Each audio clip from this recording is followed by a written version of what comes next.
In the past century or so, there have been, in both Protestant and Catholic communities, movements often called Charismatic or Pentecostal. These are seen by many as exemplifying gifts of the Spirit of God. Many Christians not entering into these experiences have nevertheless often acted in roughly similar ways, but without crediting the Spirit with activating it.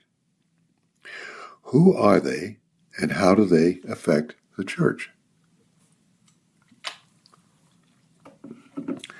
This is The Practicing Christian, and our report this week is on keeping in touch. I often see a man at worship who puts his arm around his wife, could be his fiancée, and leaves it there until they need to stand for a hymn. Women may move close to their man and cuddle their heads on his shoulders. Others hold hands, put their arms around each other's waist while singing or in other ways expressing affection, trust, and confidence in one another.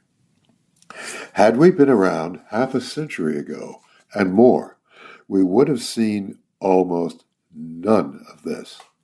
Public displays of affection, even walking down the street hand in hand, were frowned on.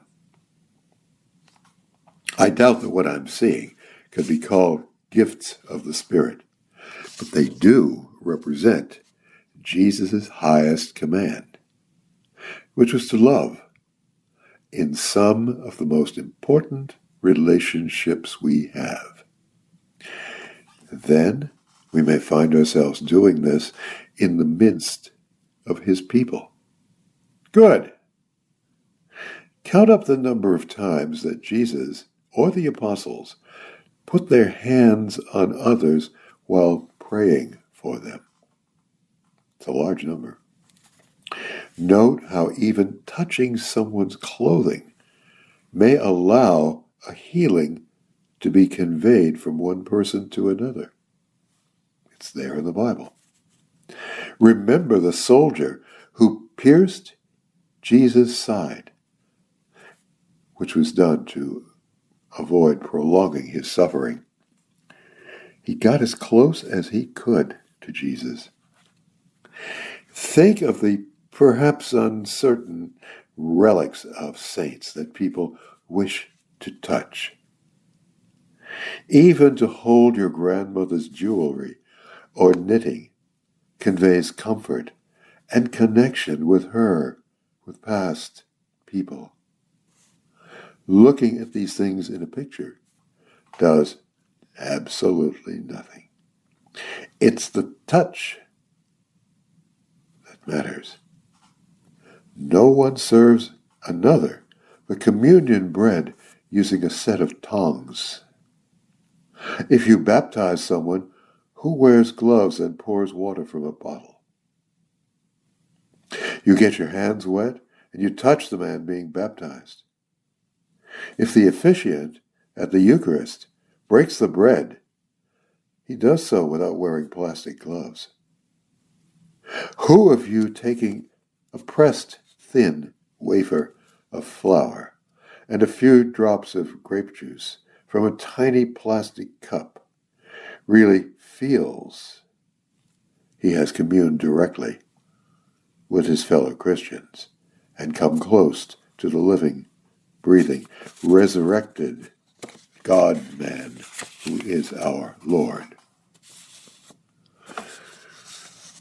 Under the reign of the infamous communist dictator Ceausescu in Romania, the orphanages were understaffed, and newly born children had virtually mechanical service, food, shelter, so forth, clothing, for years.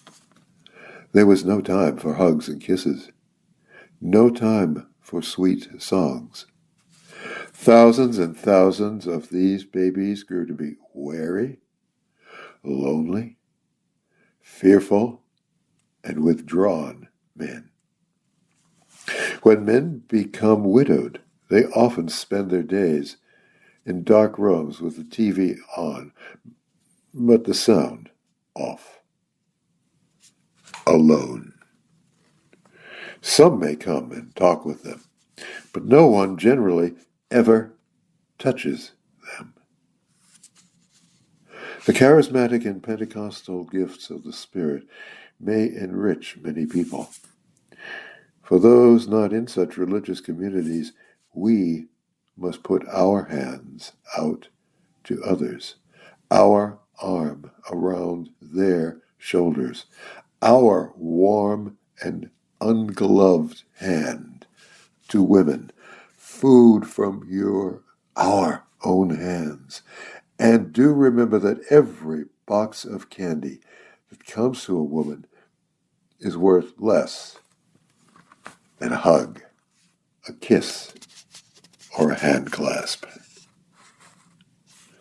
On a larger scale, we must learn to touch the oppressed, the men who cannot find work, those who have been cheated, the fathers who can't afford medicine for their children, those who live under dictatorships, those marginalized at parent-teacher meetings in schools, those who cannot find transportation to work, all who feel abandoned by those men who rule our nation.